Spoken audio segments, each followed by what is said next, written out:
Hi everyone, this is Kiki Vlogs, a Filipino actor based here in Saudi Arabia, and welcome back to my channel. Agad-agad gawa natin reaction video ang kay Barbie Fortesa na what do you call this, post muna. Dito muna tayo sa Instagram post kasi nga meron ata silang ganap today sa McDo, which is I'm really excited to watch kung ano naman ang ganap nila sa McDo for today's video. But then again, may post si Barbie. May post ang Barbie niyo for today's video. So I won't say it any longer. I'm really excited to watch this. Wait lang, mamaya na at umpisahan natin yan. I'm so excited kasi alam mo bakit?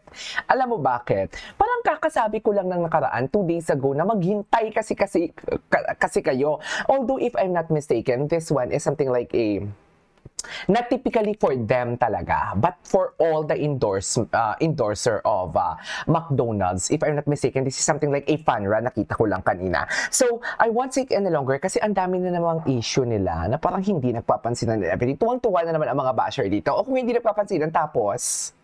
'Di ba? Kung hindi nagpapansinan, ano ngayon? Kasi alam nyo bakit? Hindi pa ba kayo nasanay?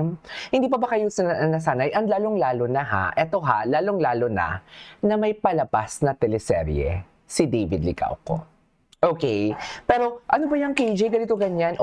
Hindi pa ba kayo nasanay na kung magkita naman sila for today's video, wala talagang interaction nakikita sa harap ng camera, pero wala tayong magagawa. Kung baka naman may mga, may makita tayong, what do you call this? May makita tayong mga litrato dito na sa likod ng camera naman, di ba? I mean, mga candid shots and everything. Pero what I'm trying to say is, hindi pa ba kayo nasanay? Can you just imagine, love team sila, may pinagsamahan sila, hindi lang isang projects ang pinagsamahan nila. And up until now, they are official love team of GMA. Pero bakit ini-issue pa din talaga sila na kung hindi sila nagpapansin and everything? O kung hindi sila nagpapansin, tapos...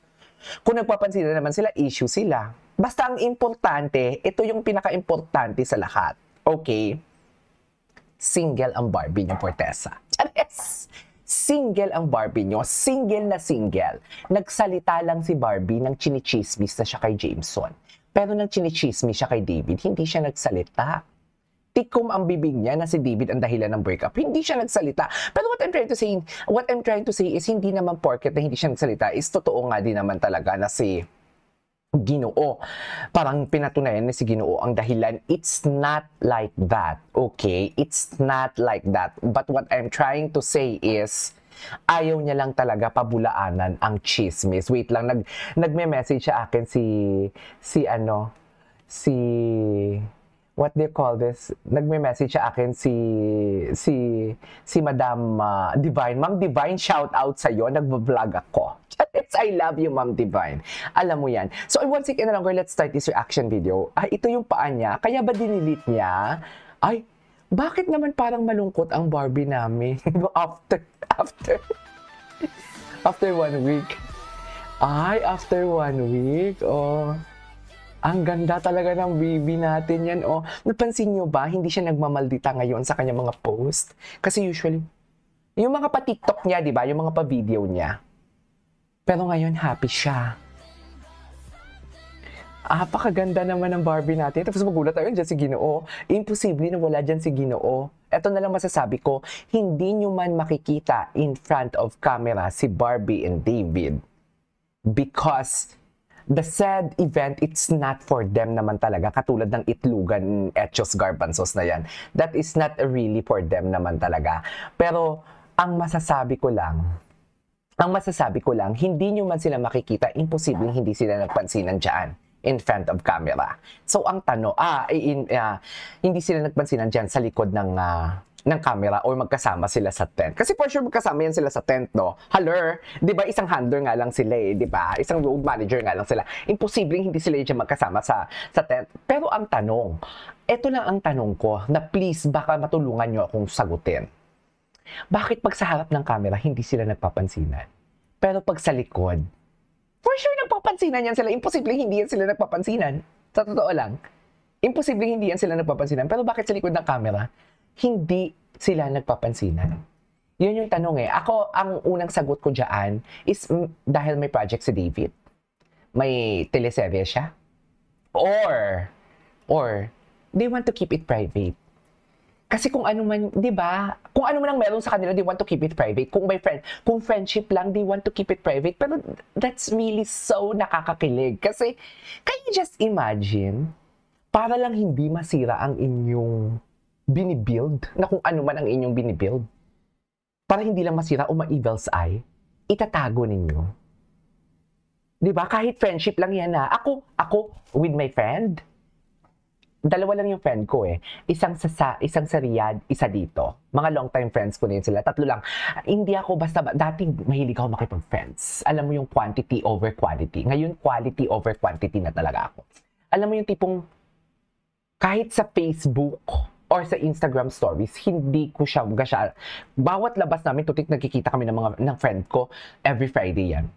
Hindi ko yan dinadocument, hindi ko yan pinipicture at pinupost kasi pinapangalagaan ko kung anong meron kami. Low-key lang yung friendship namin pero dang, solid na solid yan. Alam mo yan. Solid na solid yan. So, yeah, feeling ko kung ano man meron sa kanila, feeling ko, kaya hindi nila pinapakita sa tao kasi, yes, indeed, maraming kikiligin, pero wala na sila sa face ng mga fan service na yun eh.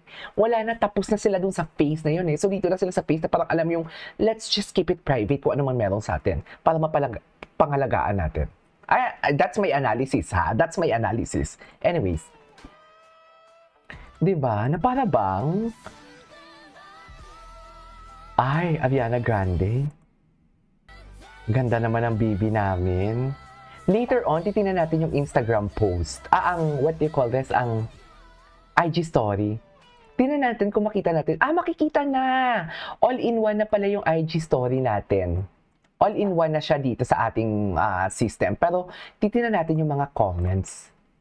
Wala pa masyadong comments. Si Ginoo kaya nag-post na, si Sir Janra. Tingnan nga natin ito si Sir Janra kung kasama siya sa, what do you call this? Hello, Barbie Fortesa niyo. Pak, ganun ba talaga dapat, pa? Loko, hindi mo kaya. Ito yung sa showtime niya. Ito yung ba yung gown na ginamit niya sa ball last time?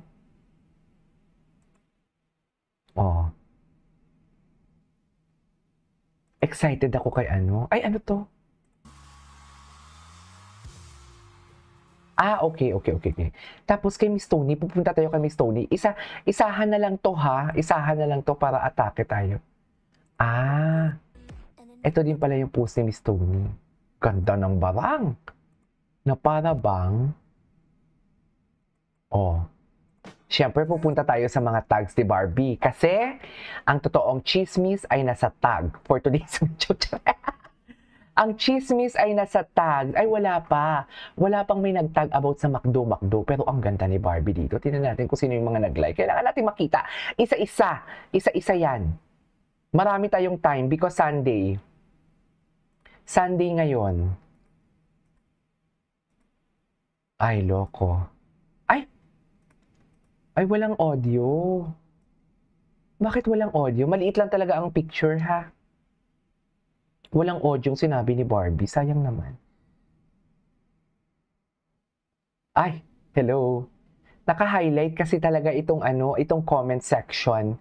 Kailangan natin mapakita yan para at least, bakit walang audio? Hindi ino-audiohan. Charis. Na para bang nanguhula tayo? Nagliliprig ba tayo ngayon? Nanggigigil ako, ha? Diba? Maganda nga talaga yan.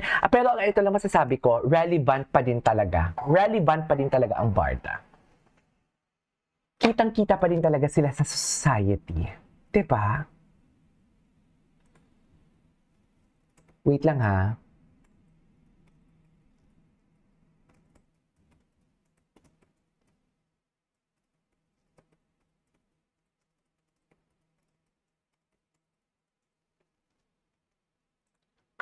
Okay. Walang audio talaga ha? Ano kaya pinag-uusapan nila? Bakit walang audio? Yung tipong mapapatanong ka na lang talaga, ano ang chismis? Bakit walang audio? 'Di ba? Walang audio, me. Or sadyang ako lang talaga. Charis. Bakit walang audio? Dito nga tayo sa IG story. Ito may audio naman. Magkasama sila. Kasama sila ni Vince Maristella. Kailangan kong machika si Vince. Kung makikita niyo, i-check niyo yung followers ko. Si Vince Maristella yung may bandana sa ulo. I-check niyo yung followers ko. Hindi naman sa pagmamayabang, pero naka-follow yan sa akin si Vince Maristella. Hindi naman sa pagmamayabang, ha? Ay, maaga pa sila nag-start pala. 3 hours ago. Totoo ba? Ay, tapos na pala. Anyways, ituloy natin yan. This is Cage Vlogs and see you on my next vlog. Bye!